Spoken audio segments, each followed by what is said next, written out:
Tabloids and women's magazines are going into overdrive with the news overnight of a royal engagement. After years of courting, Prince William has popped the question. The second in line to the British throne will marry long-term girlfriend Kate Middleton next year. The couple was engaged last month while on a holiday in Kenya, but kept it a secret until now. Buckingham Palace says the Queen and Duke of Edinburgh are absolutely delighted by the news. And here's some of what the newly engaged couple had to say overnight. The timing is right now. We're both very, very happy, and I'm very glad that I have done it.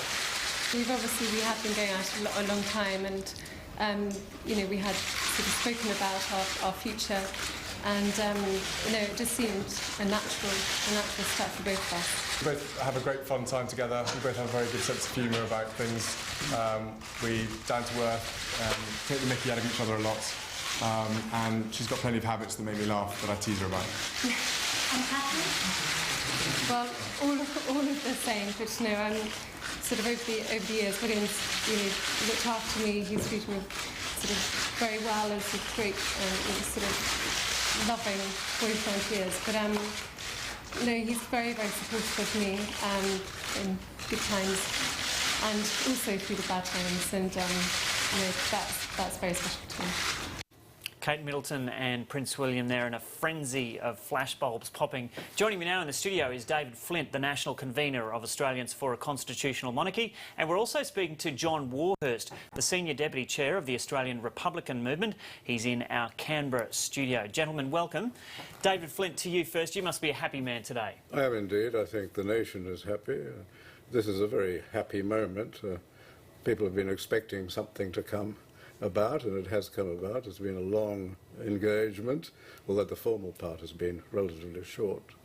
He's a fine young man, very well respected in this country. When he came here, fitting it in within his military leave, he went out to Redfern, saw the Aboriginal centre there, went and saw the bonfire, the bushfires, and I think Australians warmed to him immediately as a man who's a serious man dedicated to service. Are the monarchists organising any celebrations today? Not today, but we will. No doubt. John Warhurst, I'll turn to you now. Is this a cause for celebration for people in Australia? And Australians will be taking attention to it. But it's certainly no cause for celebration in Australia. It's rather a cause for a reinvigoration of the debate about Australia becoming a republic. And do you believe that will be the case? Oh, it certainly will be the case. What happens whenever we get these British moments, as far as the royal family is concerned, that the debate about Australia becoming a republic warms up indeed, and I expect it will over the next 12 months. OK, David Flint, is Charles a worthy next monarch, or should it skip a generation and go to Prince William? Not at all. Charles is very worthy. He's had a bad press. But when people remember that he raises $250 million a year for various charities, that he's a strong environmentalist, and at the last G20 in London called a meeting about preserving the world's rainforests and had there the Secretary of State of the United States, presidents, chancellors, prime ministers. He has that sort of status in the world, and I think Australians would warm to him and will warm to him when he succeeds to the throne. Does the English population need to warm to him still? Well, there was obviously, there's no doubt that he is not as popular as his son, but monarchy is not a popularity contest. But it is a bonus that we have a royal family who has been so dedicated to service from the time of Queen Victoria. That goes very well. But the central theme, of course, is constitutional, and the fact that of the world's oldest continuing democracies, the 7 oldest, 5 are constitutional monarchies and 4 have Elizabeth as their sovereign. This is quite remarkable. OK, John Warhurst, the Republican movement seems to have faded from view to an extent over the past several years. Where does the push stand now? Well, the push stands where it's always been, Joe, that we're looking forward to arguing the case for an Australian republic. There will be a bill put forward to the Parliament probably in the second half of next year by Senator Bob Brown to hold a plebiscite on Australia becoming a republic, and it might actually coincide fairly closely with this wedding in the northern summer. So we look forward to linking the forthcoming wedding between Kate and William with the argument for an Australian Republic. Will that be an unfortunate coincidence as far as you're concerned? No, we say bring it on. We look forward to it. You can't go up against a royal wedding.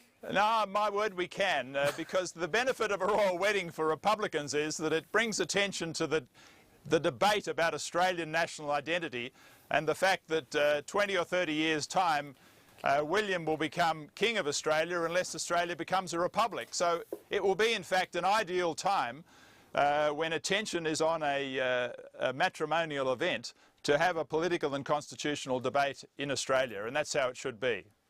Okay, we might come back to David Flint now. We heard from John Warhurst saying that bring it on. Do you think a Republican moves towards a republic will have any chance of success while you've got this kind of atmosphere with the royal wedding? The problem for the Republicans is that they've taken a step back from 1999. In 1999 they had a model. The people rejected that in every state and 72% of electorates. Now we're in the situation where the Republicans are unable to tell us what they want and what new flag they want. That's the problem for them. And until they tell the people what precisely they want to do with the Constitution, it won't even get to first base. Okay, John Warhurst, what do you want to do with the Constitution? We want to change the Constitution, and we want to give the Australian people a chance to decide what sort of republic we have looking forward. Whenever we talk to David Flint, he looks backwards. Republicans look forwards to a time when we have an Australian head of state. Okay, David Flint, what do you think of this discussion happening now on a day like today when we've got this and the announcement of the engagement? Well, it's as though there were a small demonstration of Republicans marching down the street saying we want a republic, but we haven't the foggiest idea what sort of republic we want. Is it fair enough to call it small? Well, a small demonstration? Well, we know, for example, from Mr. Hulse, who is the Victorian attorney, who's a passionate Republican, and he released a report in which it said that two-thirds of Republicans, the most Republican state, they still voted against it, two-thirds of Victorians don't want a republic. Now, we're still talking about a vague, undefined republic. We've already got a republic. We've got a crowned republic. Our opponents are proposing a politicians' republic, but they won't say what sort of politicians' republic they want. Okay, John Warhurst, and a final word from you. Well, David Flint is happy to say whatever he likes, but he knows that 60% of Australians want to become a republic. We look forward over the next 12 months to debating this case. Okay, David Flint and John Warhurst, it seems the debate has been revived. Thanks very much for